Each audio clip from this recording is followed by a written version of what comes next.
Ray P Bamutabukide lwaki okwekabya ate nga ye Anne Kansime naye alina abatabukidde awo ngenda kuba mbibawa mu bujjuvu ku MRNK News atanaba subscribinga mukwano kusaba soko subscribinge liking eno video sharinga commentinga tekako notification bell weteka video tojisubwa naye nga muli mutya mwasibye mutya mwasize mutya kasubire muli bulungi yonna gye musinzidde okulabira nga tutandikidde kuko eno ewa Anne Kansime. Anne Kansime yavuddeyo n'agamba agenda nateekayo akafaananyi ke ku accounts ze omuntu n'ava eri n'atandika okukomentinga mbu truth be told akakafaananyi tekanyumidde akakafaananyi tekanyumye n'abagamba bannange bamikwano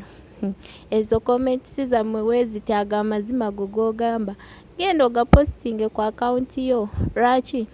ogakomentinga ku posts ze naye kansoke mbateereko video mwewulirireko then tukomewawo mu maaso ne Ray P mukyala bindeeba Bamutabukide lwaki yeekabyakabya naye nga yo video yino tukomewo.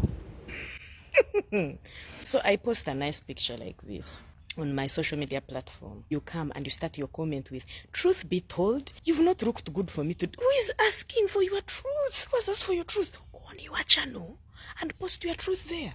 Go celebrate your truth somewhere else. Off my post. Ndowooza mukiwulidde ekintu ekyo ye Anne Kansime agamba mazima gammwe agambye tageetaaga naye nga tuzeekoko eno ewa Ray P. Jjukira Ray P awo emabegako nga ali ku press conference ya firimu ye gy'agenda okuba nga premieringa yavaayo n'ayogera n'agamba bannange abantu abamubuuza lwaki tozaala bamukanda omwana buli kaseera lwaki tozaalira bindeeba lwaki tozaalira omusajja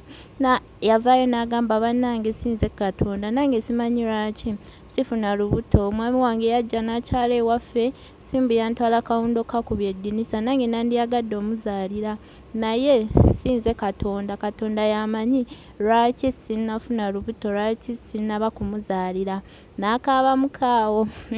naye kati waliwo yavuddeyo wano eno n'amutabukira n'amugamba mbu nno lwaki yeekabyakaabya wano bulijjo akola zi videos nga takaaba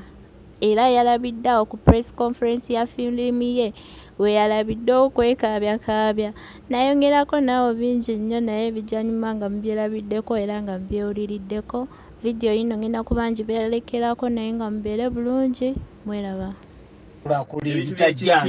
kati okaabakaaba biki edi amaziga bagagambira omuntu nti lwaki agakaabira ku firimu lwaki agakaaba atongoza firimu ekintu kyagwoli kya Ray P lwakisokolako interview naye mundeetere muwe Edi mumpe muwe mukola akakulamu mukolo kyenakola akulamu kyekiriwa muyuzeeyuze agamaziga agaddemu remix agaddala njagala jje tukole interview akaabe osooka n'obuuza lwaki tonnazaala n'olaba bw'atema mulango era bw'atema mulango omwokya oluyi n'akaaba amakube alekerawo naye akola eshow ye atambuze bulamu mwami Santiago mwebe sebo nkubuuzizaako nnyo era n'obubaka butuufu olugamba nti action DOP yani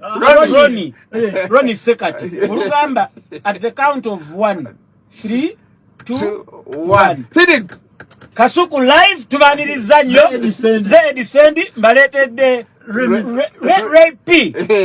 okuva ku Sanyuka TV azze tunyumyemuko lwaki tozaala alematema omulango kabasa ng'akaaba amakube interview weti bwegenda okutambula n'olwensonga weti bwegenda okutambula n'olwensonga eyo yatudde watudde yenyweze